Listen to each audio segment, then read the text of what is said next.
So this is the strain gauge amplifier that we're going to be using for this experiment. This is not a modern instrument. The blue boxes that we have in this lab are much better in the sense that it's all electronic rather than knobs and dials and rheostats over here. So it's all digital, and also the more modern boxes, the blue boxes, automatically compensate for the bridge that you have so that you don't get double or quadruple the signal depending on whether you have quarter bridge, half bridge, or full bridge. But the nice thing about this is that you can actually see that for the half bridge with 2 active gauges, you're going to get double the signal from the experimental setup. So that just shows you what's actually going on and doesn't hide that advantage behind the automatic compensation that the blue guys do. So what I have over here is these contacts over here are labeled P plus, P minus, S plus, S minus, and then I have D120 and D350. These P plus, P minus, S plus, and S minus, those are potentially the active terminals for your strain gauge setup. And what you'll see over here is that there are circuit diagrams drawn for a quarter bridge setup, a half bridge setup, and a full bridge setup. So depending on which one of these setups you're using, you just go by the circuit diagram that is over there. If you are doing a quarter bridge setup, then what you need to do is you're going to have one active gauge and you're going to have a dummy resistor for the other leg of that bridge over there on the Wheatstone bridge. And the dummy resistor that you select has to match the resistance of your strain gauge. So over here on the side of the instrument, there is a little label that came off of the package of strain gauges which we have attached to the top and bottom of this beam. And on that label, you will see several things. So on this label, you're going to see a lot of different numbers which have significance to us. The first one is right at the top left corner, you'll see what's called the grid resistance in ohms. So for these particular strain gauges, you see it says the grid resistance is 120.0 plus or minus 0.3% ohms. So that's the natural resistance of the strain gauge before it gets deformed. And that determines what size dummy gauge you're going to be using. So since this is 120 ohms, the dummy gauges that we're going to be using are also going to be 120 ohms. So we use the D120 terminal. You see over here on the top right-hand side something that says the TC of the gauge factor in percent per 100 degrees C, and that says that it's 1.2 plus or minus 0.2. TC of the gauge factor is the thermal coefficient of the gauge factor, and that permits you to do a kind of a crude compensation for the temperature in the lab being, or the temperature at the time of the readout being higher or lower than the temperature at the time during which the gauge was installed. So in this particular case, we're not going to be using the TC of the gauge factor at all. That doesn't matter to us because the instrument was created at the same temperature that we're using it right now. And then underneath the grid resistance, which says 120 ohms, right underneath that you will see a gauge factor at 24 degrees C, which is pretty much where we're at right now. And that gauge factor at 24 degrees C is 2.075. And that is what you need to input into your strain gauge readouts in order to get the correct conversion between change in resistance and the output voltage, or the readout which gives you the strain on the device in microstrain. So every time you use strain gauges, you have to use the information on this label that came with the strain gauges in order to have the correct data. And probably the largest source of error in strain gauge labs in this lab are people not entering the gauge factor correctly. So what we're going to do now is we're going to enter the gauge factor into our strain gauge readout and then wire up the strain gauges in the device according to the appropriate schematic diagram, and then we're going to apply loads at the end of the device, and then compare the theoretically applied moments and strains to the experimentally measured ones. Okay, so the first experiment that we're going to do is we're going to do the quarter bridge. And if you look at the schematic diagram over here, it says that your active gauge is supposed to be wired between P plus and S minus. Then you're going to have a jumper wire that goes between S minus and the appropriate dummy. In this case, the appropriate dummy is D120, since our gauges are 120 ohm gauges. So I'm going to have to connect the strain gauge between the red and the white terminal, and then put a jumper between the white terminal and the yellow terminal. And then what I need to do is first I need to adjust the gauge factor. So I'm going to push this button over here, and you can see the reading comes up, and right now the reading is plus 2.083, and our gauge factor in this case is 2.075, as if you recall from the picture over there. So I'm going to adjust. So I've got two knobs over here. This is the coarse adjust. This is the fine adjust. So I'm going to unlock the fine adjust and change the readout until it reads 2.075. Okay, and then I'm going to lock it back down again. So my gauge factor is set now. Once I wire everything up, I'm going to balance it so that it reads 0 with no load applied to it, and then we're going to load it up. So right now I'm going to turn this off, and then I will connect the wires from the strain gauge to these two and run a jumper from here to over there, and then we'll start running the video again. Okay, so I'm going to attach the wires from this top strain gauge. You notice this is the fixed support. The end of the cantilever beam is on the other end, and we're going to need to measure the distance from the center of this strain gauge to the point where we apply the load, because that's going to be your moment arm. So we'll make that measurement. The top strain gauge over here is the one that we use in the quarter bridge.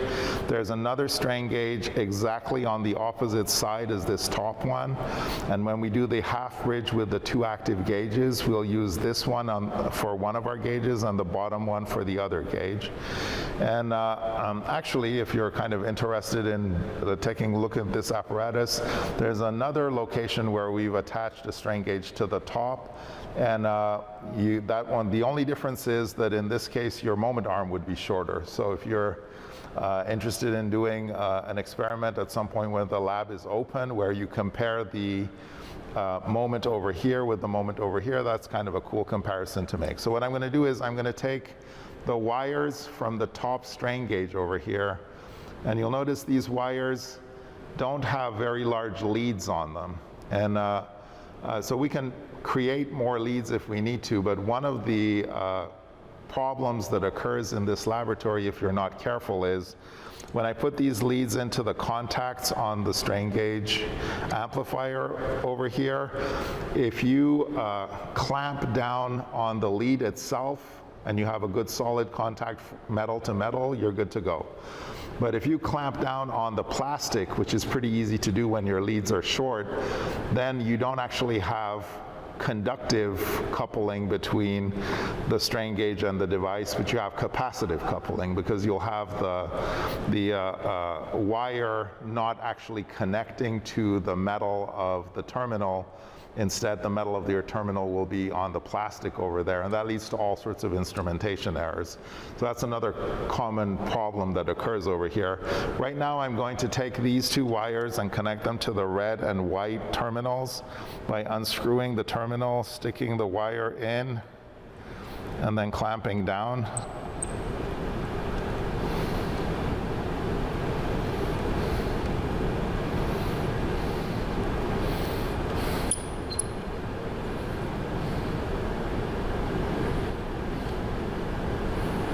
Yeah, the lead's too short. So now what we need to do is we need to strip the leads a little bit so that we get more metal over here, because right now when I'm trying to clamp down, I can't get good contact between the metal and the terminal.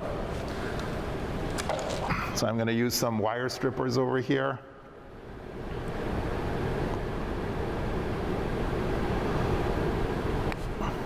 There's some nice metal showing.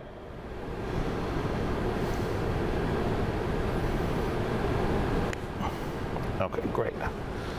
Now I should have a better length of lead to make my contact with.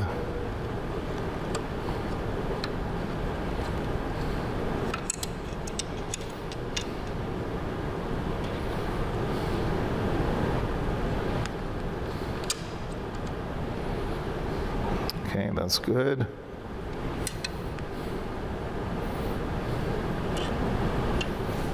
And I'm going to take a jumper wire here because the white one has to go through this strain gauge to the red one, but it also has to jump from the white down to D120. So I'm going to connect my jumper cable to the strain gauge wire over here and stick that into the white terminal.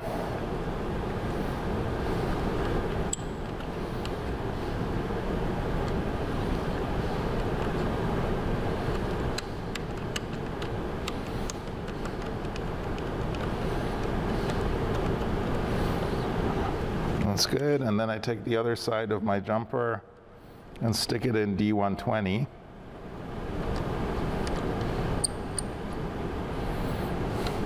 Okay, so now I'm all set over here. If I turn on now if I do my gauge factor is already set, I can just double check that. It says 2.076, so it's 2.075, so that's all set, and now I can do run.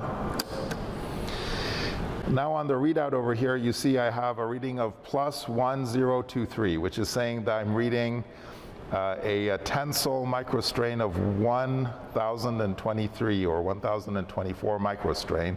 So that's a strain of 0.001024, right? So you take this value that this displays, multiply it by 10 to the minus 6, that's the reading, right? So obviously this is not undergoing a strain of 0.1%. So what I need to do is I need to null that out once I have the hanger on the tip of my beam, so that when I don't have any loads attached to the beam, it's reading 0. And that I'm going to do by twisting these balance knobs over here. This is coarse balance, this is fine balance, and I'm going to zero that out. So what I'm going to do is I'm going to go and get a hook and attach that to the tip of the beam, and then once the hook is put into place, I'm going to null out the reading, and then we'll put our active loads on. Okay, so here is the weight hanger that I'm going to put. I'm going to put it at the tip of the beam over here, and then you need to measure the distance from the center of your strain gauge to the tip of the weight holder, which is your moment arm, right? Because this is, when I put the loads down over here, the load gets applied at the point of the weight holder. So once I've put the weight holder on there, I now go back to my balance over here and I zero out the balance. Let's see if I can do that with the fine balance. If you see the readout, which used to read +1000, is now reading 0. It'll go back and forth like between 0 and ±1. So that singles digit is a single microstrain, and that's super sensitive because, I mean, you know, if you have vibrations over here, that's going to change that by 1 microstrain. You can see if I gently touch the top of the beam that reading oscillates a lot, right? So as long as I'm approximately 0, that's good. And then what I'm going to do is, now so that has tared out the value of this hanger, T-A-R-E, tared out. In other words, this value of this hanger is now compensated for when I zeroed this out. So what I'm going to be doing now is I'm going to be putting on loads on the end of the beam in 1 pound increments. So I have over here weights. These thin little guys are 1 pound. These guys over here are 2 pounds. So I'm going to put a 1 pound weight onto the hanger, and then hold the tip so that it doesn't vibrate very much. If you just plop it onto the end of the beam will be vibrating for a long time because it doesn't have very much damping in it. And that will make it hard for you to read the readout over here. But once the beam has been dampened out, you can read out your microstrain over here, which is going back and forth between 40 and 41 microstrain. So that's like 40.5 microstrain for 1 pound. I'll put another pound on there. And you can see that when it stabilizes, it's going back and forth between 80 and 81. So that's 80.5 microstrain. And we're going to continue to do the same thing. In order to get to 3 pounds, I'm going to take the 1 pound off and add 2 pounds to it. Let it stabilize. And you'll see it's reading between 120. Actually, it's right on 120. It's going back and forth between 120, 119, and 121. So we'll call it 120. And you'll notice this is very linear, right? So we tripled the load and we went from 40 to 120. The error in these devices is quite small. So in this lab, you should be able to get very high quality data. We'll continue with that. For 4 pounds, we get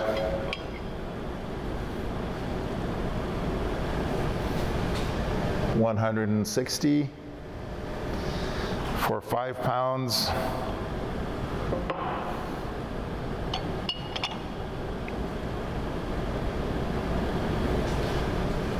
you get between 199 and 200, so we want to call that 199.5. And then for 6 pounds,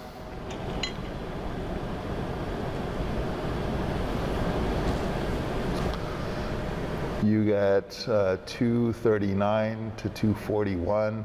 See, right now you can notice the thing is changing a lot, and if you look at the beam, you'll notice that the end is vibrating. Right? That's because I kind of put the last weight on a little carelessly, so the end is going up and down. That's the source of the change in the reading that you see over there. If you want to dampen that out and then get a better reading out of it, it should stabilize right on 240, which is what it's doing right now, 239, 240. Okay? So that is the setup with a single active gauge and the dummy resistor in the strain gauge amplifier. We're going to do 2 more setups, one of them involving 2 active gauges. So I'm going to use this half bridge setup over here, where one gauge, the top one, is going to go between the red and the white, and the bottom one is going to go between black and white. That's half bridge with 2 active gauges. And then we'll also do a half bridge with the top gauge being the active bridge, the active gauge, and then the bottom one being attached to this strain gauge, which is just a block of the same material as this, which compensates for thermal contraction and expansion, but doesn't actually measure the strain, the bending strain. And so when we have the half bridge with the second gauge on this block of steel, you'll get the same signal as you got for the quarter bridge.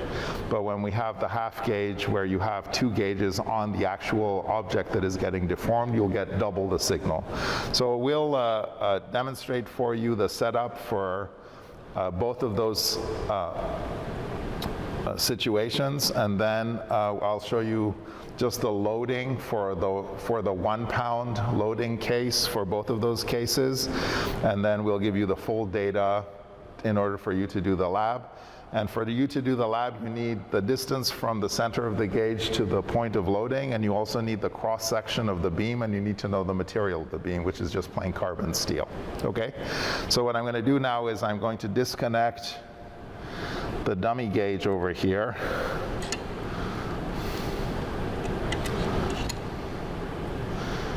And instead of the dummy gauge over here, I'm going to do a half bridge setup with the steel block as my other resistor.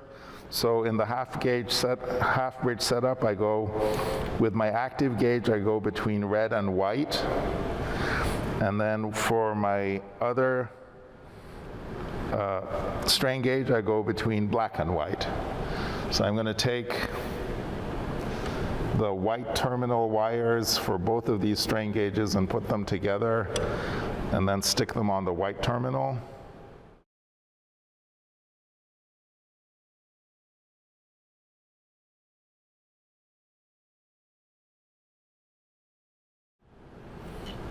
Okay, I'll put the black terminal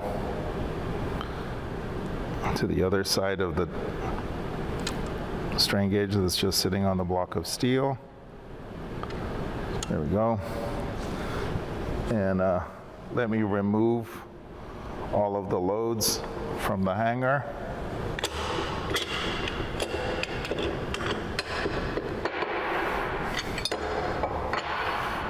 Put the hanger back on its standard spot.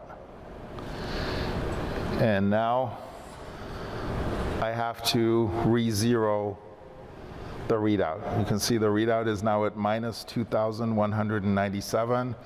Why is this reading minus 2,197 when I zeroed it out before? Well, the reason is I had a different bridge configuration. I had the quarter bridge. Now I have a half bridge. So I'm going to have to figure that out. So I'm at minus 2,000, so I'm going to use the coarse adjustment so that it's now a minus 261. And then I use the fine adjustment to bring it up to 0.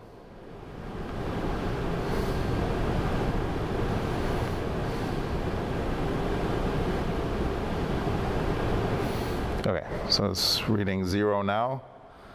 And when I put 1 pound on it, what we're expecting is the same sensitivity as the quarter bridge setup. So when I put 1 pound on here, I should read 40 microstrain. So let's see if that's actually what happens. And it's reading 41 microstrain. And if you notice, right before I put it on, it was reading 1. Right, it's going back and forth between 0 and 1. So it's got a little bit of wiggle on it. Let me just see if I can get that actually at 0.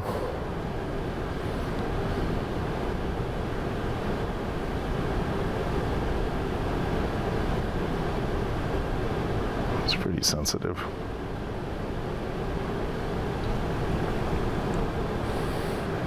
I think that's about as close as we're going to get. Okay, so it's going between 0 and 1, and then if I put 1 pound on there, what do we read? 41, 42, 41 and a half. So pretty close. Let's put 2 pounds on there. It should be around 80. And what we have is 80, 81, 82.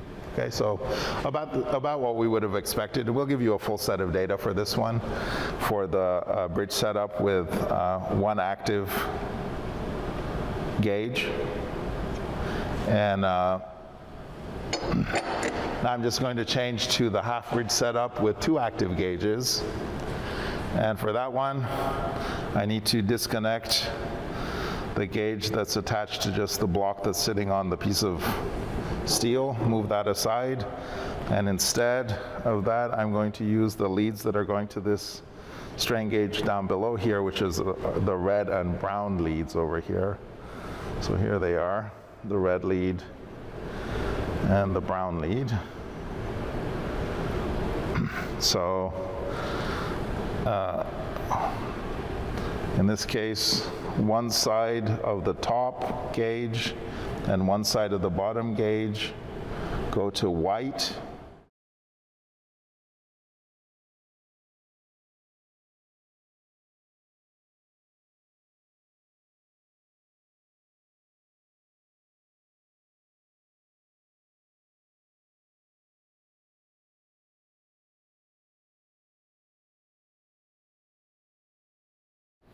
Okay, and then we need the red wire to the black terminal.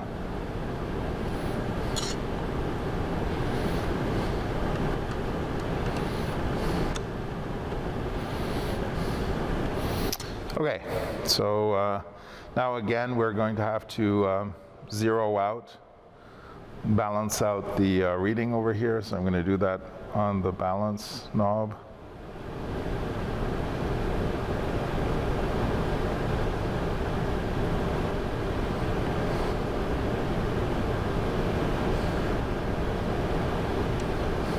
Okay, so we're reading 0 over here, and now remember we have 2 active gauges, so when I put a 1 pound load on, I expect double the change in voltage. So when I put a 1 pound load on, I would expect a reading of 80. And we have a reading of 81, okay? And then I'll put one more load on here just for fun, and then we'll give you the full data set. So that's 2 pounds on there, and we have 160.5 or 161. Okay, so that's the lab. We'll provide you with the dimensions of the beam and the information about all 3 loading cases. Good luck.